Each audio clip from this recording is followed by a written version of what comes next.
던진 두 가지 질문, 부활과 관련돼서요. 죽은 자들이 어떻게 다시 살겠는가 그 질문이고, 또 한 가지는 그러면 다시 산다면 어떠한 몸으로 오는가 두 가지입니다. 그래서 우리 예수 믿는 사람들은 우리는 사도신경을 고백할 때 몸의 부활을 믿습니다. 몸의 부활. 몸으로부터의 부활이 아닙니다. 완전 다른 겁니다. 몸의 부활. 그래서 우리 예수님께서 부활하신 다음에 뭐라 말씀하시나요? 예. 혼으로 알았잖아요, 제자들은. 그래서 막 두려워했지만 나는 혼이 아니다. 내는 뼈와 살이 있다. 만져봐라. 그리고 먹을 것이 없냐. 그게 달라. 예. 그래서 같이 드셨습니다. 그게 부활입니다. 몸의 부활. 자, 그래서 이제 고린도 교인들에게 사도 바울은 답하는 겁니다. 그들이 죽은 자들이 어떻게 살며, 이건 예수님께서 부활이 없다면 예수님도 부활이 없다.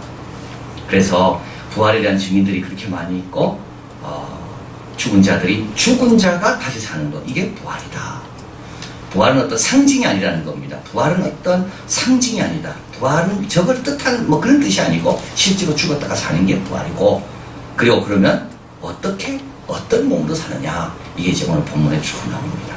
부활의 몸은 36절, 죽어야 부활의 몸을 입습니다. 어리석은 자야, 내가 뿌리는 씨가 죽지 않으면 살아나지 못하겠고, 씨가 죽습니다. 그렇다고 끝입니까? 아닙니다. 중요한 건 그 씨와 전혀 다른 식물이 자라고 있습니다. 그 씨를 보고 자랄 식물을 예측할 수는 전혀 없습니다. 그러나 씨가 떨어져 죽는다고 끝은 절대 아닙니다.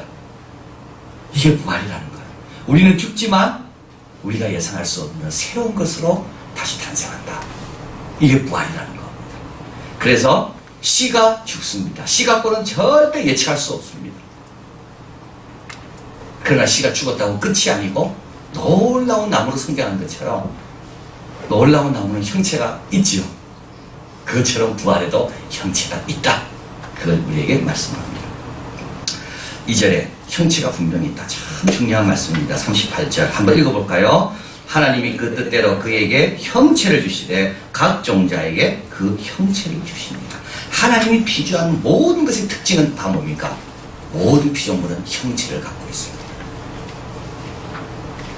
육체는 다 같은 육체가 아니니 사람의 육체, 짐승의 육체, 새의 육체, 물고기의 육체, 하늘에 속한 형체도 있고 땅에 속한 형체도 있고, 하늘에 속한 것의 영광이 따로 있고 땅에 속한 영광이 따로 있고.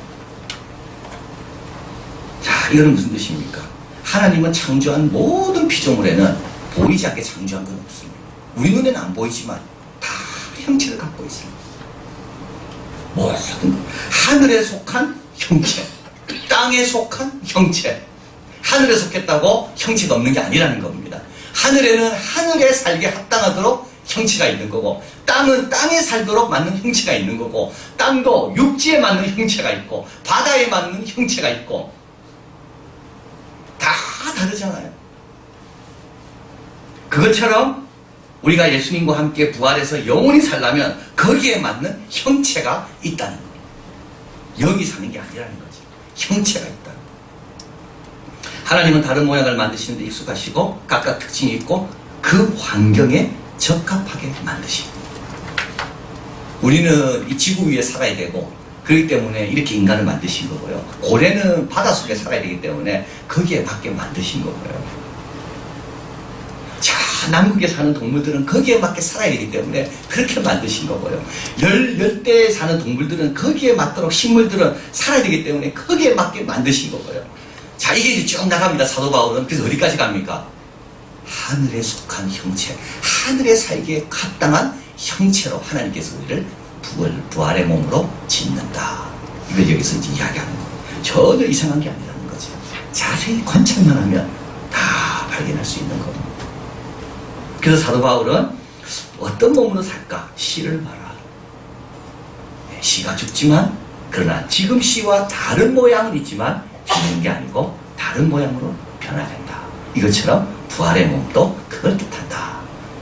그리고 영광스러운 형체입니다. 43절 읽어볼까요? 욕된 것으로 신고 영광스러운 것 다시 살며 약한 것으로 신고 강한 것으로 다시 살며. 정말 중요한 거예요. 고린도 전서를 접하면서 우리가 배워야 될 몇 가지 중요한 문구가 있습니다. 성경 구절이. 그 중에 하나가 저 개인적으로 또 우리 뭐 마찬가지일 거예요. 하나님께 약한 것이 사람의 강한 것보다 낫고 하나님의 어리석은 것이 사람의 지혜보다 낫다. 여러분, 우리는 하나님보다 훨씬 똑똑하다고 생각합니다. 내가 하나님보다 훨씬 똑똑하다고 생각해요. 그래 하나님 보고 왜 이러저거 하냐 그러면서 하나님 한 거에 대해서 우리가 의견이 얼마나 많은지 몰라요. 그러나 우리가 아무리 똑똑해도 하나님이 미련한 것보다 못한 겁니다. 우리를 누가 하나님의 모사로 세웠습니까? 근데 우리는요 사사건건 하나님께 하나님 이건 왜 이렇습니까? 이건 왜 저렇습니까? 그리고 우리는 끊임없이 강해질라 그래요. 강해질라 그래요. 그리고 하나님이 하시는 건 좀 미련하게 보여. 기도하라면 좀 미련하게 보여. 기다리라면 좀 미련하게 보여. 그런 게 다. 순종하라면 다 미련하게 보이는 거예요. 하나님께 미련한 것이 사람의 지혜보다 낫습니다. 근데 또 한 가지 기억이 될 말씀이 이겁니다. 욕된 것으로 심고 영광스러운 것으로 다시 살고 약한 것으로 심고 강한 것으로 다시 살고 우리가 가지고 있는 모든 것들은 다 뭡니까? 약한 것들이에요. 욕된 것입니다. 썩을 것들입니다. 근데 그거 안 심으면요. 그걸 안 심는 사람은 거둘 게 없는 겁니다. 오병이어의 기적이 이걸 이야기하는 겁니다. 도리떡 5개와 물고기 2마리가 아무것도 아니지만 그걸 심으니까 어떻게 됩니까? 5,000명이 먹고 남는 거예요. 아껴봤자 아무 소용없는 거예요. 이거 다 썩을 거라니까요. 다 늙을 거예요. 여러분 거울을 보시면 알잖아요. 피부가 왜 이렇게 됐어요 갑자기? 그죠? 내 피부가 옛날에 안 그랬잖아요. 더 좋아질까요? 더 나빠집니다. 여러분 아이들과 대화하면 다 알아듣습니까? 아이들이 말이 얼마나 빠른지 못 알아들어. 그래서 왜 뭔데 다시 물어보기도 좀 미안해요. 상대를 안 해줄까봐. 여러분 잘 못 알아들을 겁니다. 애들하고 대화하면 해보십시오. 무슨 말인지 알아듣는지. 근데요 갈수록 그게 안 됩니다. 우리는 갈수록 안 됩니다. 썩을 몸입니다. 이거 아낄 필요가 없는 거예요. 그래서 이거 아껴봤자 다 썩을 몸이에요. 근데 주님께서 좋은 방법을 가르쳐 주셨어요. 그래도 복을 위해 네가 이거를 심으면 영광스러운 것으로 약하지만 괜찮다.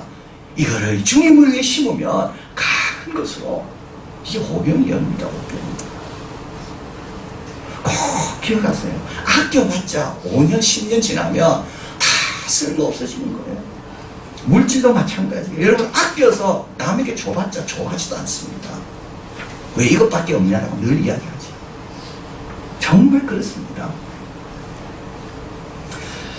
욕된 것으로 심어도 영광스러운 것으로 다시 살고 약한 것으로 심어도 강한 것으로 다시 살고 욕된 것이냐 약한 것이냐가 중요한 게 아니라 내가 이걸 어디에 갖다 두느냐가 더 중요한 겁니다. 이걸 나는 어디에 갖다 두는가. 욕된 것이라도 주님을 위해서 부족하지만 주님 두레돈밖에 없습니다. 내가 가진 게. 그러나 주님을 위해서 내가 내놓습니다 하면 주님께서 네가 생활비 전부를 넣었다. 욕된 것이 문제가 아니에요. 그걸 어디에 심는가. 아무리 똑똑한 사람도요 믿음이 없는 사람은 영광스러운 걸 다시 못 사는 겁니다.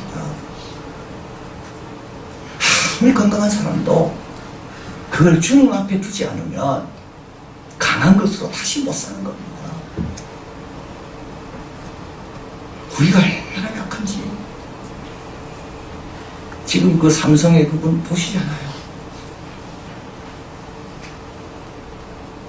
사람이 그렇다니까요. 자기 전용 비행기가 있고 자기가 아무래도 무슨 소용이 있습니까? 지금 아무 의식 없이 누가 안전걸 회복한다 그러는데 모르겠어요. 어떻게 될지. 우리가 다 그거밖에 안 된다고요. 사실은 몇 년을 더 연장하겠습니까? 근데 중요한 거는 작아도 부족해도 어디에 심는가 꼭 기억하십시오. 부지런히 심어야 돼요. 기도로 부지런히 심어야 돼요. 하늘나라에 부지런히 갖다 놔야 돼요. 시간 있을 때마다 봉사도 꾸준히 해야 되는 거예요. 49절 50절 우리가 흙에 속한 자의 형상을 입은 것 같이 이겁니다. 하늘에 속한 이의 형상을 입으리라. 형제들아 내가 이것을 말하니 혈과 육은 하나님 나라를 이어받을 수가 없고 또한 썩는 것은 썩지 않은 것을 유업으로 받지 못하느니라. 썩는 것을 어떻게 해요? 걱정하지 마라. 주님께 바치면 주님께서 우리를 새 것으로 다 바꾸신다. 자, 그래서 땅에 살 동안은 이렇게 삽니다. 흙에 속한 모습으로. 그러나 걱정할 필요가 없습니다. 다 이것이 끝나면 우리는 하늘에 속한 하늘에 살기에 합당한 모습으로 주님께서 다 바꿔주시고 이게 부활의 몸이라는 거예요.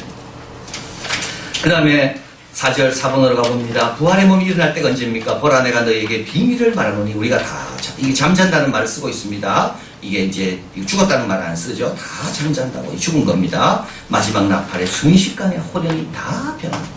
나팔 소리가 나면 죽은 자들이 썩지 않을 것으로 다시 살아나고 우리도 변화해요. 이게 우리로란 말은 만약에 그때 살아있다면 우리가 그 뜻입니다. 살아있는 사람도 변화되고 이미 죽은 사람도 잠자는 사람도 순식간에 호련이 다 변화됩니다.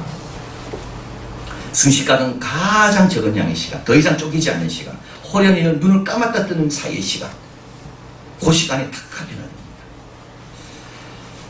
죽음은 한 사람의 시간으로부터 영원으로 변환되는 것이다. 그래서 나는 지금 죽었습니다. 눈 떴습니다. 어디가 있습니까? 낙원에 가 있습니다. 아브라함의 품에 가 있습니다.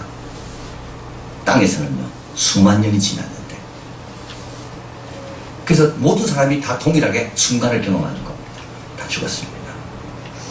예수님께서 오늘 너는 나와 함께 오늘 저녁에 오후에 나와 함께 낙원에 있을 것이다. 오늘 밤에. 근데 그 사람 죽었어요. 아직까지 지금 밤이 얼마나 많이 지났습니까? 근데 그 사람에게는 자다가 깼는데 보니까 주님 품에 있는 거예요. 그래서 죽는 순간부터 우리는 모두가 다 영혼으로 변환된다. 그래서 우리가 생각하는 시간하고 개념이 다른 겁니다. 자, 장차갑게 될 우리의 몸은 지금 몸과 뭐가 있을까요? 연속성이 있습니다. 53절 이 썩을 것이 반드시 썩지 않을 것을 입겠고 이 죽을 것이 죽지 아니함을 입으리로다. 그래서 썩을 것을 심을 때 주님께서는 이 썩을 것이지만 그 중에 좋은 것도 있다. 주님께서 창조하신 아름다운 것도 있다. 그것은 더 좋은 것으로 입는다. 그래서 여기에서 중요한 것은 연속성. 그래서 제가 천국 가면 여러분이 저를 알아볼 겁니다. 저도 여러분 알아볼 겁니다. 이한교회 교인들은 다 알아볼 거예요. 여러분 천국 가면 여러분 자녀 알아볼 거예요. 여러분 자녀 여러분 알아볼 거예요. 그러나 몇 살 때의 모습으로 자녀들이 알아볼까요? 나를? 이거 어려운 문제죠. 몇 살 때? 가장 좋은. 그러니까 자녀가 가장 좋을 때가 50대고 내가 좋을 때가 30대라면 나는 30대고 걔는 50대인데 네, 나를 알아보는 겁니다. 아, 아버지 이래 되는 거죠. 그렇겠죠? 자, 재혼을 했어요. 그럼 둘 다 만날 거 아니에요? 둘 다 천국 갔어요? 그러면 내 남편이라고 누굴 알아볼까요? 제일 행복했던 사람. 근데 그 두 번째 그 남자는 상처 안 받습니다. 왜냐하면 자기는 또 자기 제일 행복했던 걸 갖고 있으니까. 그래서 이걸 어떻게 알 수 있을까요? 예수님을 알 수 있죠. 예수님은 제자들이 알아보지도 못했지만 알아보기도 합니다. 예수님의 손에는 뭐가 있었습니까? 못자국, 창자국 다 있었습니다. 그거 갖고 계신 거예요. 연속성. 자, 그래서 이 썩을 것이 반드시 썩지 아니할 것을 입겠고 이 죽을 것이 죽지 아니함을 입으리로다. 자, 그래서 우리 주 예수 그리스도로 말미암아 우리에게 이김을 주시는 승리를 주시는 하나님께 감사합니다. 우리에게는 이런 약속이 있다. 우리는 이런 복음이 들어져 있다. 우리에게는 아무 염려할 것이 없다. 이 땅에 있는 동안에 많이 심어 뭘 그렇게 염려하고 아까워하고 뭐 그렇게 자기 몸을 살리고 기회 있는 데만 많이 심어. 자, 결론입니다. 창조의 완성은 몸의 부활입니다. 몸으로부터의 구속이 아니라 뭐라고요? 몸의 구속입니다. 이게 완전 다릅니다. 몸으로부터 벗어나는 게 아니라요. 우리는 완전히 새로운 몸을 입는 것. 이것이 부활입니다. 그래서 부활은 영적으로 붕 떠다니는 게 아닙니다. 부활은 하나님 나라에 걸맞는 그러나 내가 가지고 있었던 제일 좋은 것들 그것이 하나님 나라에서 오랫동안 영원히 지속할 수 있는 그 모습으로 변화되는 그래서 몸의 구속 몸으로부터의 구속이 아닙니다. 몸으로부터 벗어나는 게 아니라 주님께서 거기에 합당한 몸을 주시는 최고의 몸으로 우리가 다시 태어나는 것. 이게 부활이다. 그리고 죽기를 염려할 필요가 없습니다. 사도 바울에게서 날마다 죽노라. 왜냐하면 부활의 몸을 입은 자들이기 때문에. 염려할 필요가 없습니다. 그리고 사도 바울은 더 헌신합니다. 어찌하여 우리가 때마다 위험을 무릅쓰리요. 약한 것으로 심어도 강한 것을 거두고. 어저께 제가 우리 선교사님 위로에 부모님 위로에 이제 갔다 왔는데요. 거기 가서 이제 선교사님들 부모님들이 쫙 오셨더라고요. 그래서 오셔서 제가 하나 참 이렇게 놀란 게 있었습니다. 아, 참 선교사님들은 진짜 멋지고 잘생기고 키도 크고 다 이런데 그 어머니를 보고 그 아버지를 보니까 야, 어떻게 참 정말 저런 가정에서 저렇게 훌륭한 선교사님 나왔을까? 그러니까 하나님은 부모가 부족해도 그 자식들에게 그렇게 좋은 자식을 주시는 거예요. 그냥 매치가 안 돼요. 저 정도 선교사님은 부모님은 저 정도 좀 인상이겠다. 참 매치가 안 돼요.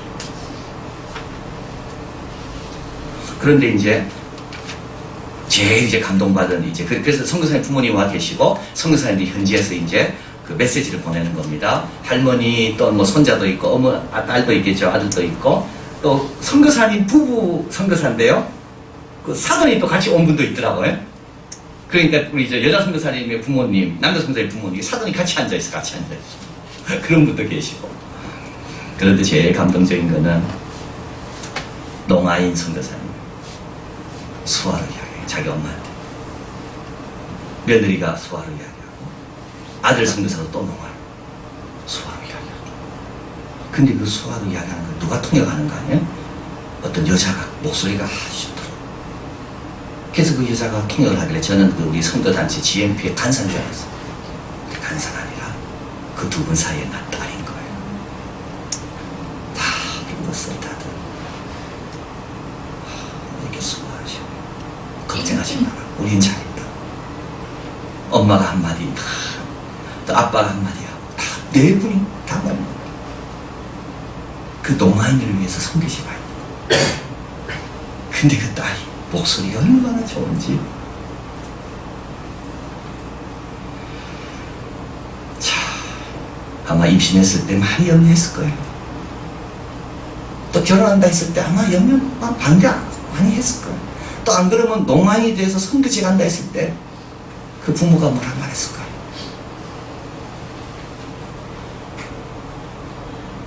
어찌하여 우리가 때마다 위험을 무릅쓰리요.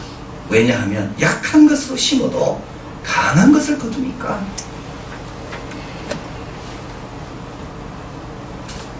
썩을 것을 심어도 썩지 않을 것을 거두니까. 부족한 걸 심어도 좋은 것을 거두니까.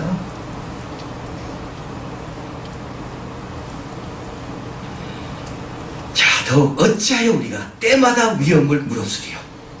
왜냐하면 이걸 심을 때 좋은 걸 거두니까. 사도 바울은 이 비결을 알고 있는 것. 자, 그리고 이런 생명과 미래가 있음에 우리는 감사하는 겁니다. 얼마나 우리가 감사할 것이 많이 있는지. 제가 오늘 그 칼바르트 그 책을 읽고 있는데요. 그 칼바르트가 그런 말을 하더라고요. 하나님은 5개 바퀴 중에 5번째 바퀴가 아니고 전체 바퀴를 돌게 하시는 분입니다. 하나님은 우주의 작은 게 아니라 우리 하나님은 우주의 지렛대 같은 분이다.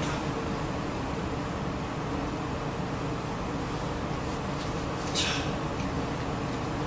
성경을 읽을 때 하나님을 발견하는 것도 중요하지만 그런 하나님 안에 당신이 어떤 위치에 있는가를 발견해라.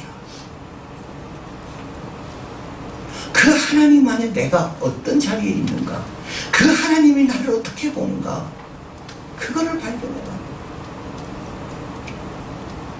하나님 앞에 그분은 설교 이야기합니다. 자펜빌이라는 스위스 말에서 설교를 하는데요. 이분의 설교가 너무 어렵기 때문에 교인들이 다 은혜를 못 받아요. 다 은혜를 못 받아. 그 관심도 없어, 교인들은. 근데도 이분은 계속 설교를 하는 거예요.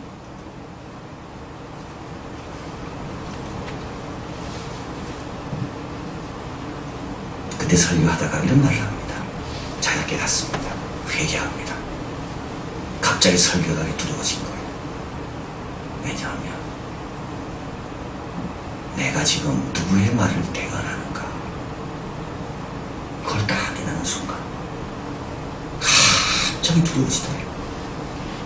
내가 지금 누구의 말을 대언하는가. 근데 수많은 기독교인들은, 수많은 신학자들은 자기가 지금 누구 앞에 있는지를 진지하게 생각하지 않는다. 너무 쉽게 생각합니다. 함부로 모든 것에 출발하는 내가 지금 누구 앞에 있는가. 5번째 바퀴가 아니라 전체 바퀴를 돌게 하는 것. 우주의 지렛대 같이 우주를 지렛대를 가지고 움직이시는 분.